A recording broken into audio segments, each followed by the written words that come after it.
தொழிலாளர் வருங்கால வைப்பு நிதியில் உள்ள பணத்தை 100% வரை ஊழியர்கள் எடுக்க மத்திய அரசு ஒப்புதல் அளித்துள்ள நிலையில் இந்த அறிவிப்பை எப்படி பார்க்கிறீர்கள்? இந்த அறிவிப்பு ஓய்வு காலத்தில் நிதி பாதுகாப்பை பாதிக்குமா என எமது செய்தியாளர் சுரேந்தர் எழுப்பிய கேள்விக்கு பொதுமக்கள் தெரிவித்த கருத்துக்களை பார்க்கலாம். தொழிலாளர்கள் வைப்பு நிதியில் இருக்கக்கூடிய பணத்தை 100% வரை எடுத்துக்கொள்ளலாம் என மத்திய அரசு அறிவித்திருப்பதை பொதுமக்கள் எப்படி பார்க்கிறார்கள் என்பதை நேரடியாக கேட்டு தெரிந்து கொள்ளலாம்.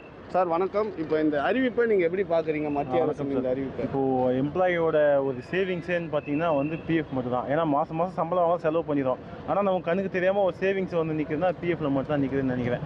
ஸோ அதை முழுமையாக அதை எடுக்கலான்ற பட்சத்தில் அது சேவிங்ஸேன்ற ஒரு ஆப்ஷனுக்கு வராது. அது நான் இப்போ எல்லா காசும் இப்போ செலவுக்கு நான் எடுத்துட்டேன்னா அப்போ 58 வயசு மாதிரி எனக்கு எதுவுமே இருக்காது. ஸோ ஜீரோ தான் நிற்பேன். ஸோ நான் திருப்பி அந்த இடத்துல வேலைக்கு ஓட முடியாது. எனக்கு எந்த ஒரு அமௌண்ட்டும் இருக்காது. ஸோ இந்த ஸ்கீமை சென்ட்ரல் கவர்மெண்ட் திரும்பி வாபஸ் வரணும்னு நான் நினைக்கிறேன் சார். வீடு இல்லை ஓன் ப்ராப்பர்ட்டிஸ் எதனா நாங்கள் வாங்கினா எங்கள் பிஎஃப் அமௌண்ட் எடுத்து நாங்கள் யூஸ்ஃபுல்லாக யூஸ் பண்ணிக்கலாம். ஸோ இதுவே ரொம்ப கஷ்டப்படுறவங்க அந்த மாதிரி இந்த மாதிரி கம்பெனிங்களெலாம் வேலை செய்கிறவங்களுக்கு ஃபஸ்ட்டாக பிஎஃப் அமௌண்ட் பாதி தான் தருவாங்க.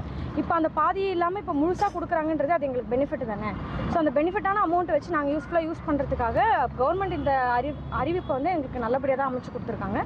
ஸோ இது எங்களுக்கு நல்ல விஷயமா தான் எங்களுக்கு தெரியும். இப்போ ஏதோ கண்ணுக்கு தெரியாமல் ஒரு பிஎஃப்னு ஒரு இது பிடிச்சிருந்தாங்க. அது ஃபியூச்சருக்கு ஏதோ குடும்பத்தில் யாருக்காச்சும் ஒரு இதுனா யூஸ் பண்ணிக்கலான்னு தான் வச்சுருந்தோம். இப்போ அதையும் நீங்கள் மொத்தமாக எடுக்கலான்ட்டு ஒரு இது எடுத்துகிட்டு வந்துட்டீங்க. எங்களை மாரி ஆளுக்கு இப்போ நாளைக்கு ஒரு சின்ன பிரச்சனை கூட அதை முழுசாயத்துக்கு செலவு பண்ணணும்னு தான் தோணும். எனக்கு யூஸ்ஃபுல்லாக இருக்கும்னு தான் நினைக்கிறேன். ஏன்னா நான் 2 இயர்ஸ் கம்பெனியில் ஒர்க் பண்ணுறேன்.